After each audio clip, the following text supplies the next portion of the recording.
Okay, if you remember, orbital diagrams help us understand where all the electrons are located around the nucleus. So we believe that the ones that are closest to the nucleus are in this section called 1s. The first floor only has one type of room, the spa room. And you're going to find 2 students in that spa room.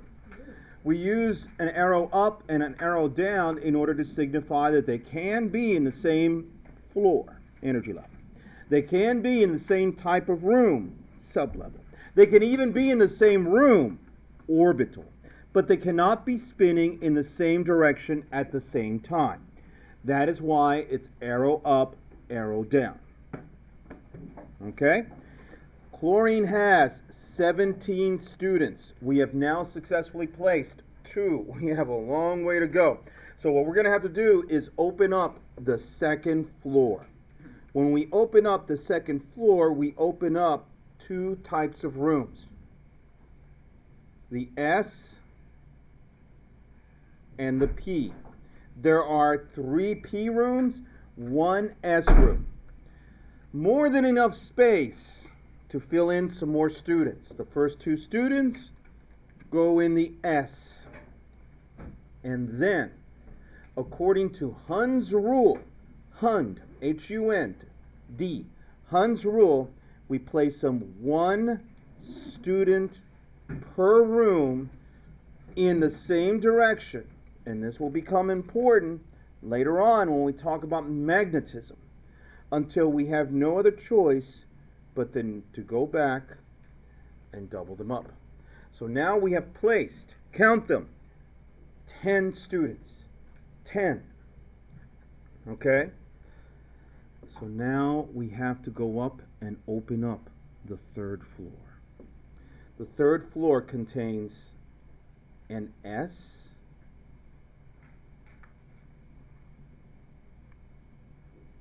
three P's, and 5 D's. Every floor contains an extra type of room. But in this case, we do not need all the D rooms at all.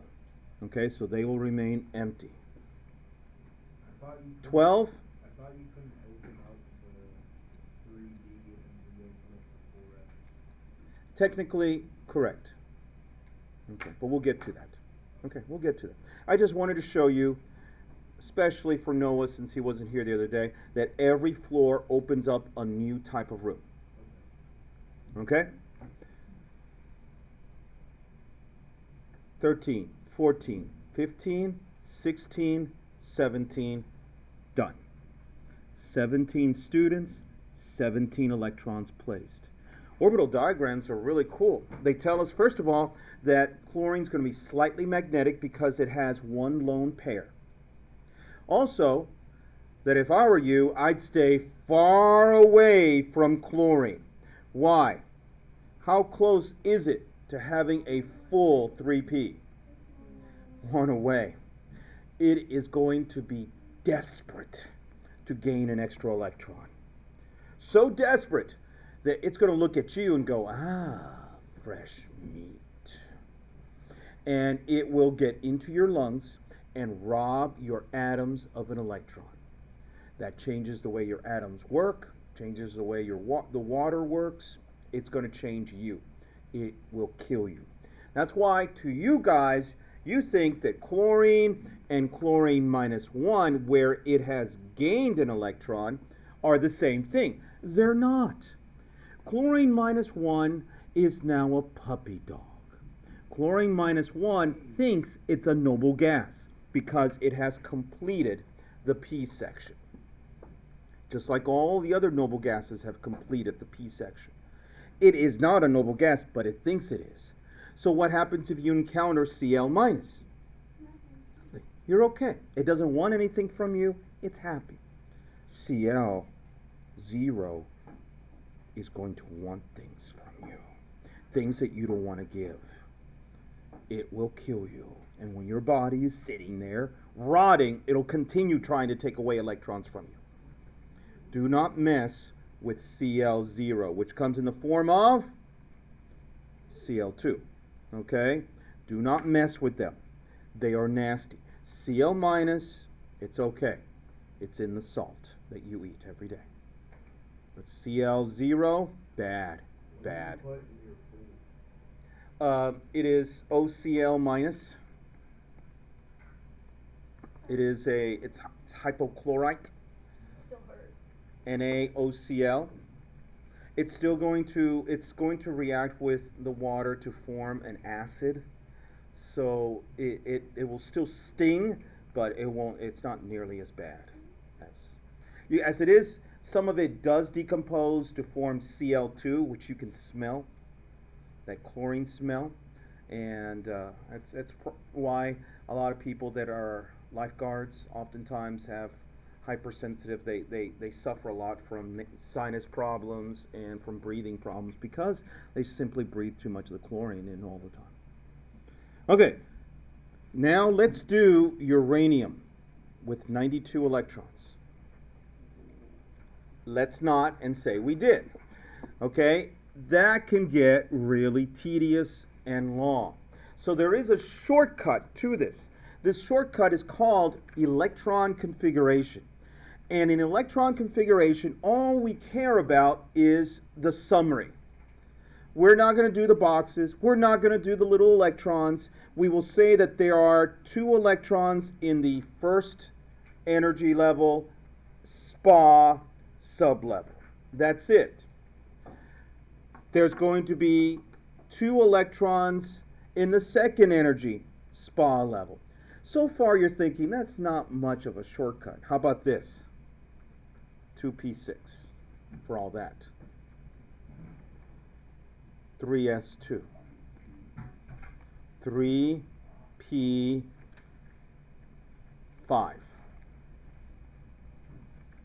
Yes, it is a bit faster. It is a bit faster. Okay? And if you add up the numbers, 2 plus 2 is plus 6 more, plus 2, plus 5, then it adds up. That is called electron configuration. And that's our next target. Write the energy level, write the sublevel letter, and then write the total number of electrons as a superscript. Okay. So, let's do iron. 26. Okay, that can be kind of confusing, so the best thing you can do is do what Molly just did. Take out your periodic table. Because this whole thing, whether you know it or not, is based on the periodic table. And you erase all this. Look at your periodic table. There are 4 sections. 4 sections. Any OCD people here? No? Okay, so I can leave it like that? Fine. I have to erase all the little... Is that good enough now? Oh my goodness! I see a little bit. There's one up in the corner. Please fix it. Okay, there you go. My wife is also OCD, and she hates our television. We were given a flat screen TV with one little pixel that doesn't work. So when it's all black, there's one little red pixel. She has threatened to take a marker and marking it over so that she doesn't see the little red pixel. Yeah, but then it'd just be that color. I know. I told her, no, don't do that. We just won't let the screen go black. How about that? Okay. Notice there are 4 sections. First of all, I've taken helium. Notice helium is over here, right? All I've done is taken helium and placed it over here next to its mate, hydrogen. Okay? There are 4 sections. A section of 2. Is there a sublevel that only uses 2 electrons? There's a section of 6. Is there a sublevel that uses 6? There's a section of 10. Yes, that's your D section. And then there's a section of 14. That's your F section. Folks, this is like looking at a little dormitory schematic, except that the boxes do not represent rooms. The boxes represent individual students. Okay? So, all we really have to do is look at where iron is, find it on the periodic table, mark it in your mind, and that's where you need to travel. And then what you need to do is describe the dormitory of iron. Iron is right there, correct? Okay, so I'll do this one for you, then you help me from now on. So what you do is you start in the first floor S section and you count 2 students there. So you say 1S2, iron, number 26. So we now have 2 out of the 26 placed. Notice there is no P section in the first floor. So we go over to the second floor, and once again we start with S. 2S2. What? It's going to be on YouTube. Then come over here, second floor. Is there a P section? No D section. Yes. 2P, 2, 3, 4, 5, 6. 2P6. Still going strong. Third floor. S2. We've now placed 12. Is there a D section? Yes, but we haven't reached it yet. Ryan alluded to this. We've not reached it yet. So the next type of rooms that we run into are the 3P rooms, 3P6. 18 electrons now placed. We have 8 more to go. Before we can get to the D section, we have to go through the 4th floor S section. 4S2. 20 electrons placed. And then we're in the right section. 3D6.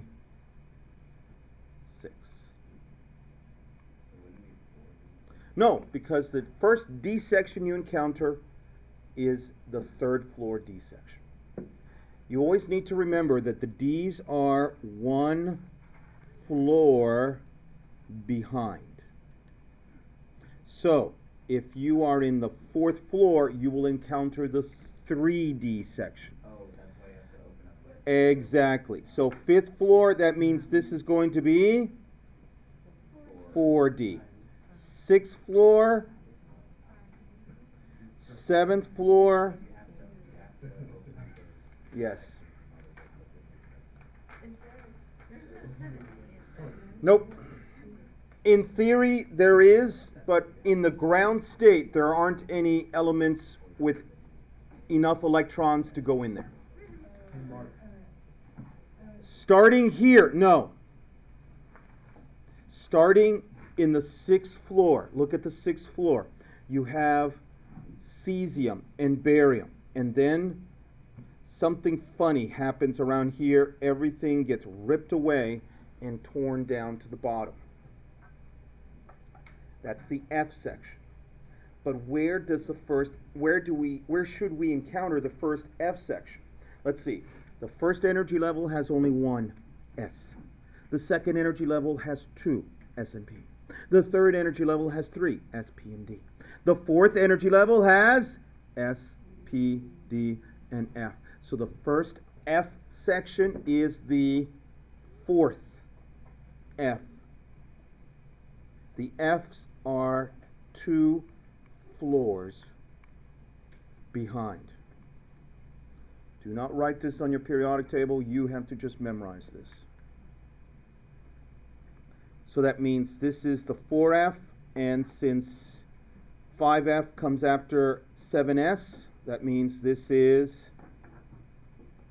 5F section. All right. Molly, thank you. for volunteering to do uranium, number 92. Wait, Mr. Moreno, Yes. if it only goes to there, but you got 4 more things to fill up, how come iron's only 2 or 3? We'll talk about that tomorrow. There's a reason for that. Alright. We'll talk about it tomorrow. All right, Molly, let's see if you can do this. Starting with 92 electrons, girl. Go. The first 2 go in the first floor S section, so you say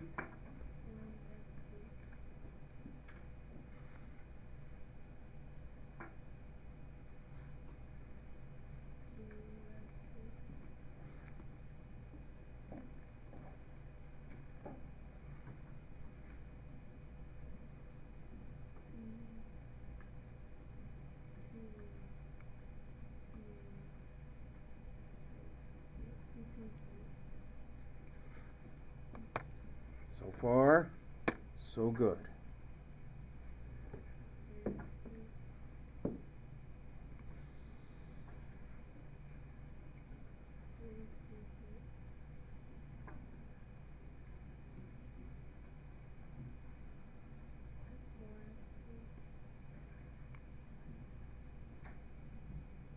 Danger, danger. What? Except there's 10 of them. 3D.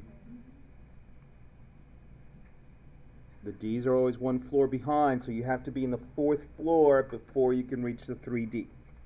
Go.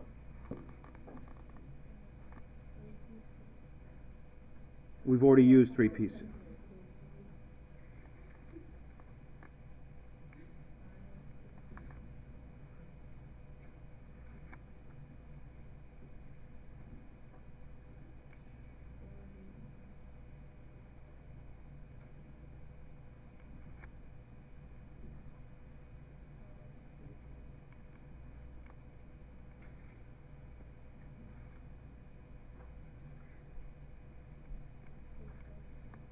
Danger, danger, danger.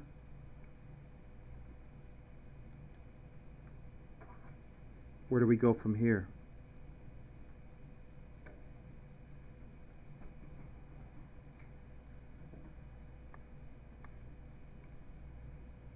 What is it?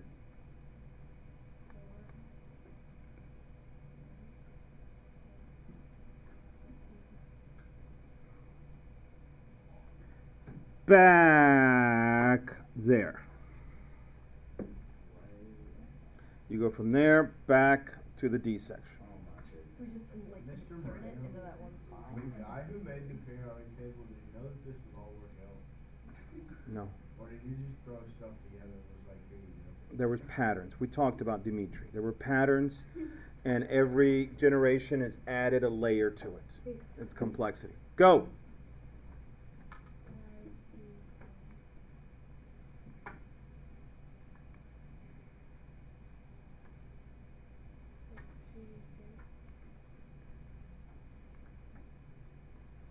Our goal is right there.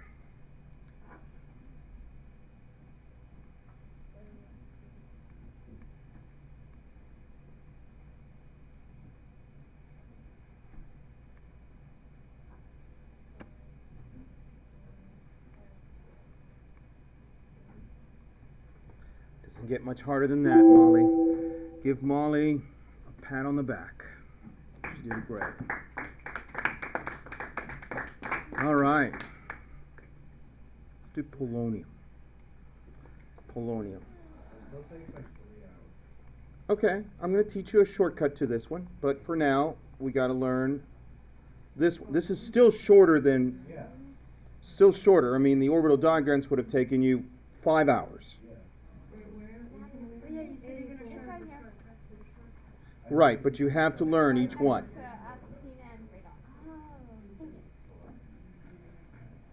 Okay, so we're right here. There's a little dot under. Wait, do we still have to go Don't point it out to them. Mr. Moreno, that's wrong. Go. No, it's not. Wait, yeah, it is. How come it's not on the very bottom row? Okay, because here Are those it's all- not, polonium is not in the very bottom row. It is there because those the new elements haven't been discovered, but this is a whole row of new elements. Oh, All right, go, Alec. Do it. oh my. Alright. 1s,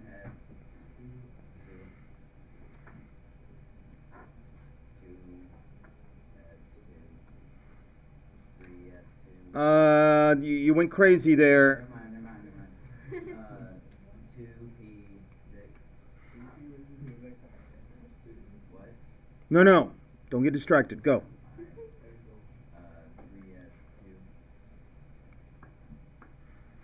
Mr. Mel, yes, distracting me. You know I'm all this. Stop it, Sasquatch. Go. 3p6. 4s2. 4d10. You lost. 4d10.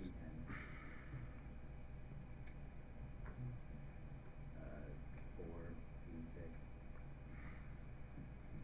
5s2. 4d10. 5p6. 6s2. 5d. Danger. Danger. Danger. Alright. 4f14.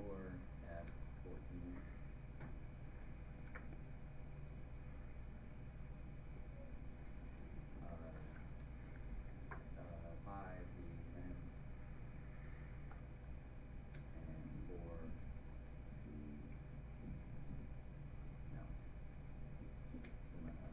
No. I don't know. 6p4.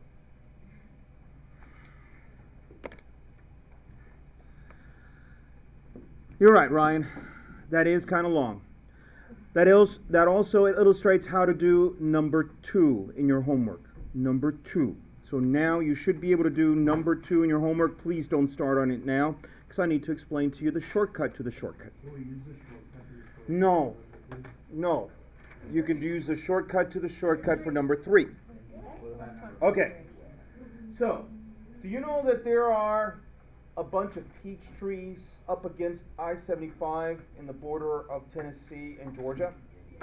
You know why? Georgia likes peaches. Okay, go, Alec. Georgia grows peaches? And we have one. That's not why. It's because you have families like myself and my family. We come up from Florida. You buy peaches. We abstain, trying not to give in to the temptation to buy peaches until halfway through Georgia, and then we give in. We get off on an exit, buy a box of peaches. And then we say to ourselves, let's just hold on to the peaches until we get to Knoxville. That way we can enjoy them.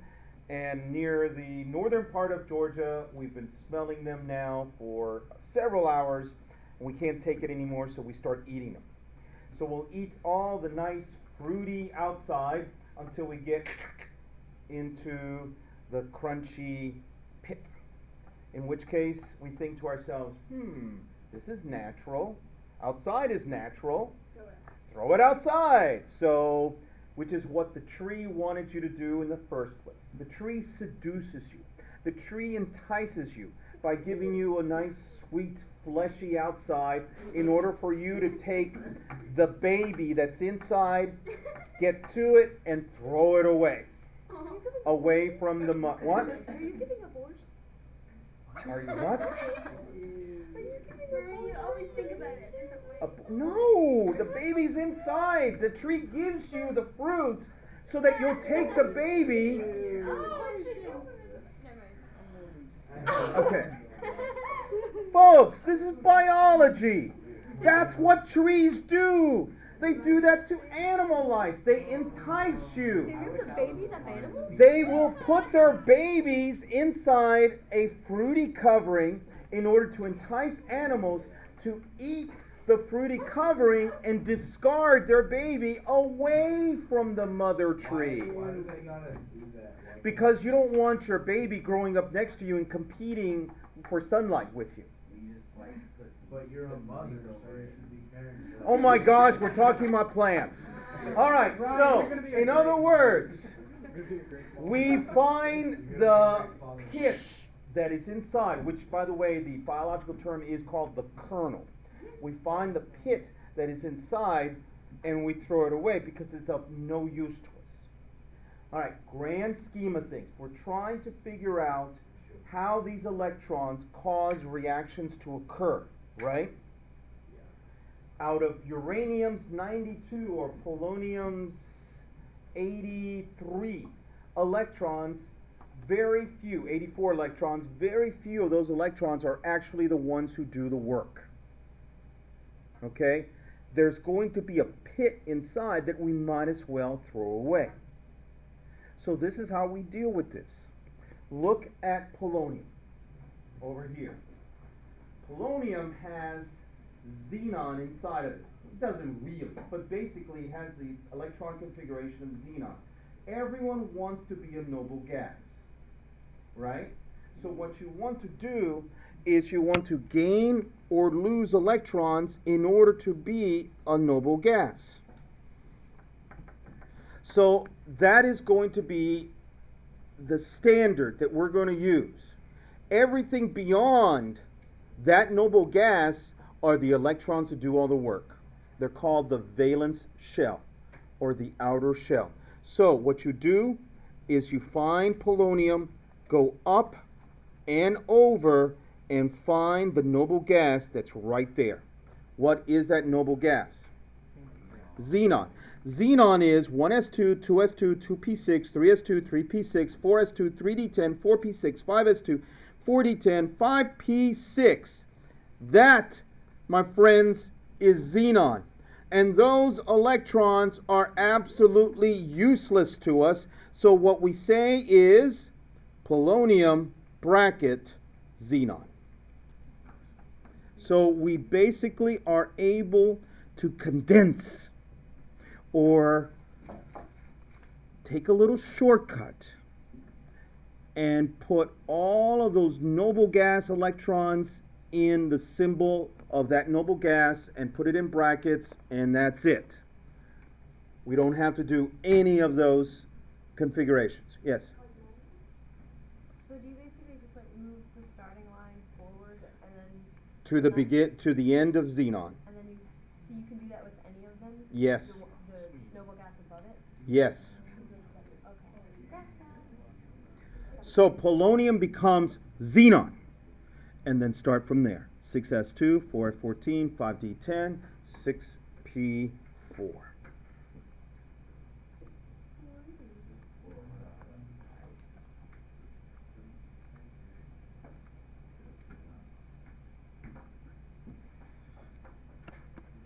How about europium? Let's see, polonium was xenon, 6s2, 4f14, 5d10, 6p4. Continuing on, europium. Find europium on the periodic table, go up and all the way over to the right. Since we are in the F section, you got to back away till you get to the S section, and then go up and all the way over, and that is xenon once again. So start there.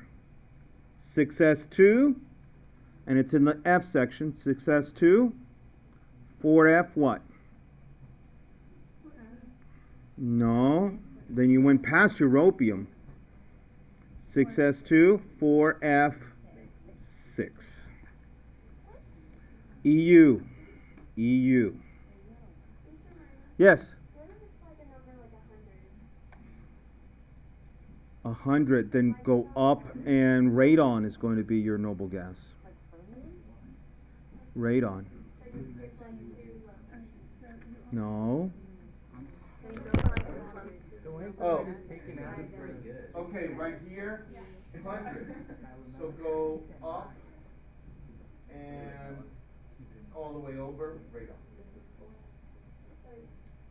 So radon is inside of it. So out of the 100, radon represents 86 of it. Okay? How about radium? Number 88. Radium. Who is the noble gas that's inside of it? Radon. Radon. And then start right there. 7s. 7s what? 7s2. Done. So you just go to like, the closest like noble gas. Not the closest, the one that's inside and closest. Okay?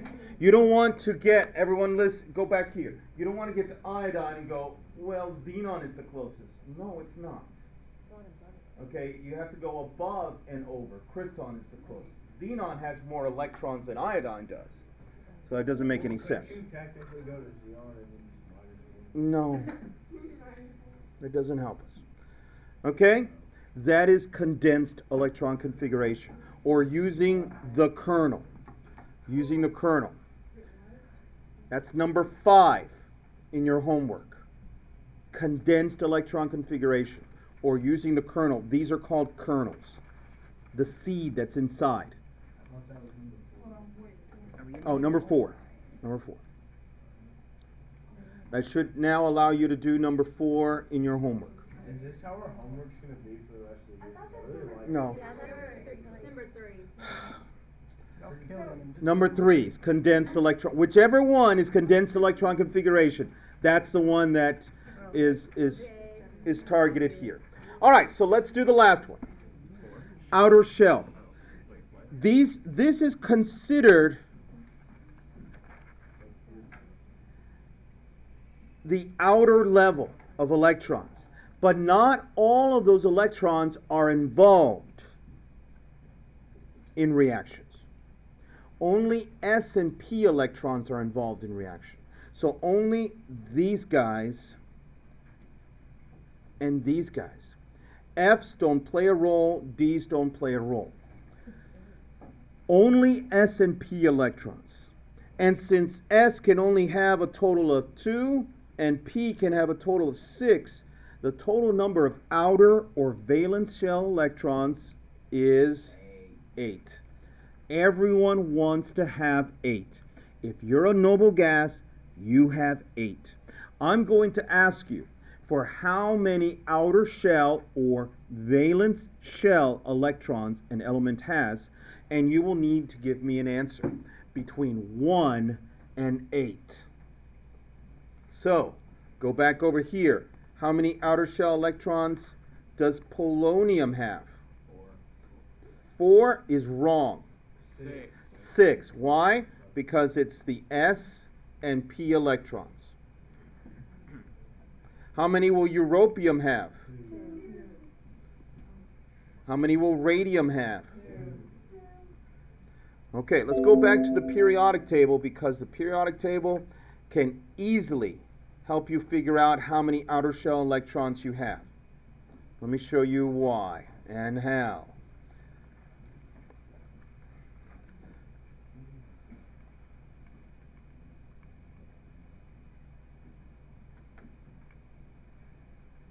So from now on, all you have to do is look on the periodic table to find where they're located, and the rest is easy peasy lemon squeezy. Here we go. If you find them in the first column, gang, everyone on that column will have what in their outer shell? 1. S, right? S. 1, which means, how many outer shell electrons do you have? 1. It wants to have 8. There are 2 ways of getting 8. What are they? Lose that 1 or gain 7. What do you think they're going to do? Gain 7? Really? How about lose that 1?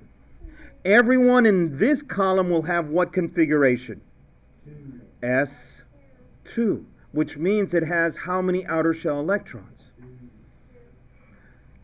Gain 6 to become minus 6 or lose 2 to become plus 2? Now, every one of these guys in the D section have electrons in them that we don't count. But they all have S2. This is going to be S2D3. This one's going to be S2D7. This one's going to be S2D10. But we don't care because we don't count the D section or the F section. So everyone here will always have how many outer shell electrons? 2, 2, 2, 2, 2, 2. Everyone has 2. Okay? Then we continue on. S2, P. So everyone there has 2 in the S, 1 in the P, for a total of 3. Lose 3, gain 5. Lose 3. Everyone here has S2P2. 2 plus 2 is? Gain 4 or lose 4? Oh, one or the other. Everyone here, S2P3. 2 plus 3 is? So everyone in that column has 5 outer shell electrons. Lose 5 or gain 3? S2P4. 4 plus 2 is? 6. Lose 6 or gain 2? S2P5. 2 plus 5 is? Lose 7 or gain 1? Nicely said. S2P6. Lose 8 or stay where you are? Noble gases. Everyone wants to have 8. 8 is great. But 7, 8, 9.